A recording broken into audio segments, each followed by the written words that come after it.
भारतीय वंशाच्या निकी हॅली यांच्यानंतर आता आणखी एका भारतीय वंशाच्या व्यक्तीनं 2024 मध्ये अमेरिकेतल्या राष्ट्राध्यक्ष पदाची निवडणूक लढण्याची घोषणा केली आहे. विवेक रामास्वामी असं त्यांचं नाव आहे. रिपब्लिकन पार्टीतर्फे निवडणूक लढवणार असल्याचा दावा विवेक रामास्वामी यांनी केला आहे. विवेक रामास्वामी यांनी एका न्यूजला दिलेल्या मुलाखतीत आपण अमेरिकेच्या राष्ट्राध्यक्ष पदाची निवडणूक लढवणार असल्याचं म्हटलं आहे. कोण आहे तर अमेरिकेच्या राष्ट्राध्यक्ष पदाच्या निवडणुकीत उतरणारे विवेक रामास्वामी. विवेक रामास्वामी यांचा जन्म 1985 ला दक्षिण पश्चिम ओहियोच्या सिन्सिनाटी मध्ये झाला. त्यांचे वडील व्ही.जी. रामास्वामी हे मूळचे केरळमधल्या पल्लक्कडचे आहेत. एका स्थानिक महाविद्यालयातून डिग्री घेतल्यानंतर व्ही.जी. रामास्वामी यांनी ओहियोच्या इव्हेंडल जनरल इलेक्ट्रिक प्लांटमध्ये नोकरी मिळाली.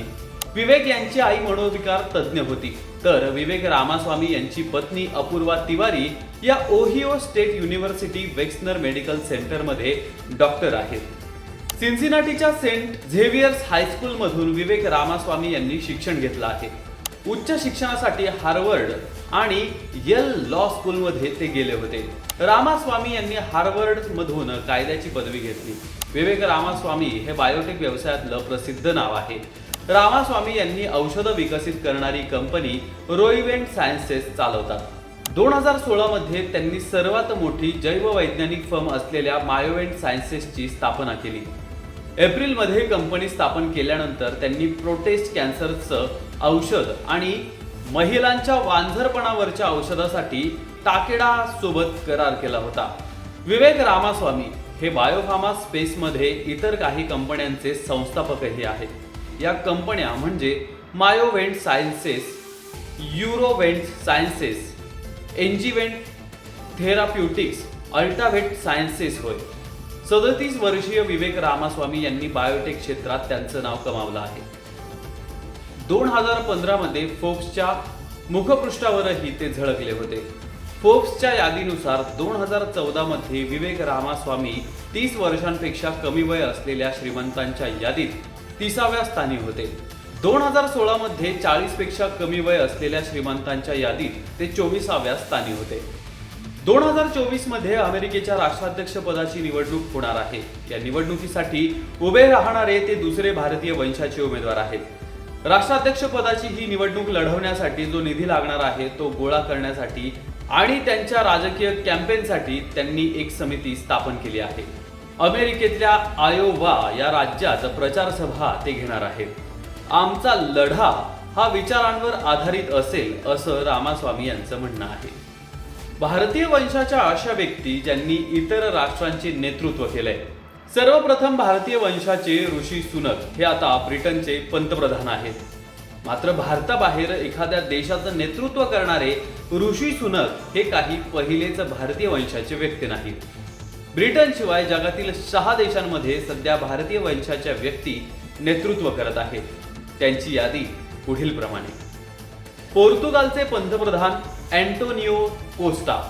युरोपमधील भारतीय वंशाच्या नेत्यांमध्ये अँटोनियो कोस्टा यांचं नाव प्रामुख्यानं घेतलं जातं. अँटोनियो कोस्टा यांचे वडील ओरलॅंडो कोस्टा कवी होते. त्यांनी वसाहतवाद विरोधी आंदोलनामध्ये सहभाग घेतला होता. अँटोनियो कोस्टा यांचे आजोबा गोव्यात राहायचे. मात्र कोस्टा यांचा जन्म मोझांबिक मध्ये झाला, पण त्यांचे नातेवाईक अजूनही गोव्यातील मडगाव जवळच्या एका गावात राहतात. मॉरिशसचे पंतप्रधान प्रविंद्र जगन्नाथ. मॉरिशसचे पंतप्रधान प्रविंद्र जगन्नाथ सुद्धा भारतीय वंशाचे राजकारणी आहेत. त्यांचे मूळ भारतातील बिहारमध्ये आहे.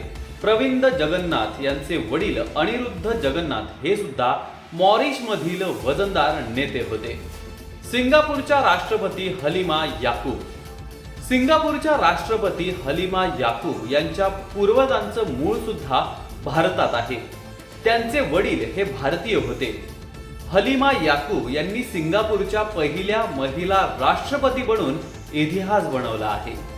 सुरिनामचे राष्ट्रपती चंद्रिका प्रसाद संतोखी. दक्षिण अमेरिकेतील देश असलेल्या सुरिनामचे राष्ट्रपती चंद्रिका प्रसाद संतोखी हे भारतीय वंशाचे आहेत. भारतीय सुरिनामी कुटुंबात जन्मलेल्या चंद्रिका प्रसाद संतोखी यांना चान संतोखी म्हणूनही ओळखलं जातं. गुयानचे राष्ट्रपती इरफान अली कॅरिबियाई देश गुयानचे राष्ट्रपती इरफान अली यांच्या पूर्वजांचं मूळ सुद्धा भारतात आहे.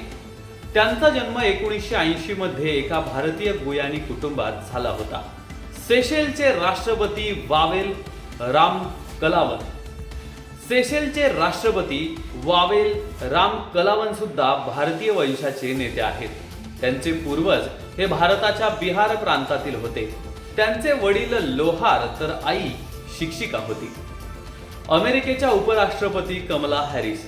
भारतीय वंशाच्या वरिष्ठ नेत्यांमध्ये अमेरिकेच्या उपराष्ट्रपती कमला हॅरिस यांचाही समावेश आहे. 2021 मध्ये त्यांना 85 मिनिटांसाठी अमेरिकेच्या राष्ट्रपती पदाची शक्ती देण्यात आली होती. त्याचबरोबर अमेरिकन इतिहासामध्ये कमला हॅरिस या अध्यक्षीय जबाबदाऱ्या सांभाळणाऱ्या त्या पहिल्या महिला ठरल्या होत्या.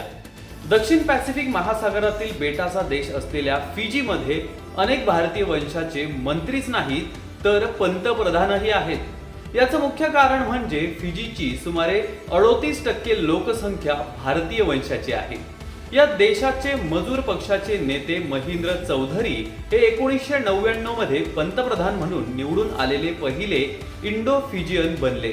तर 7 वर्षांनंतर 2006च्या सार्वत्रिक निवडणुकीत चौधरी यांची अर्थमंत्री म्हणून नियुक्ती करण्यात आली होती.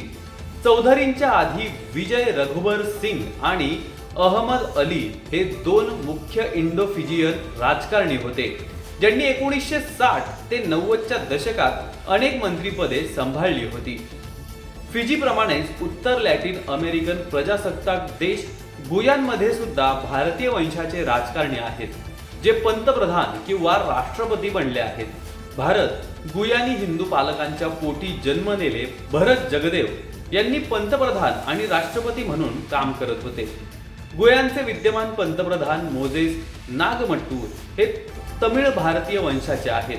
ते 1992 मध्ये संसदेत निवडून आले आणि 2015 मध्ये पंतप्रधान होण्यापूर्वी त्यांनी अनेक मंत्रिपदाच्या मुख्य भूमिका पार पाडल्या आहेत.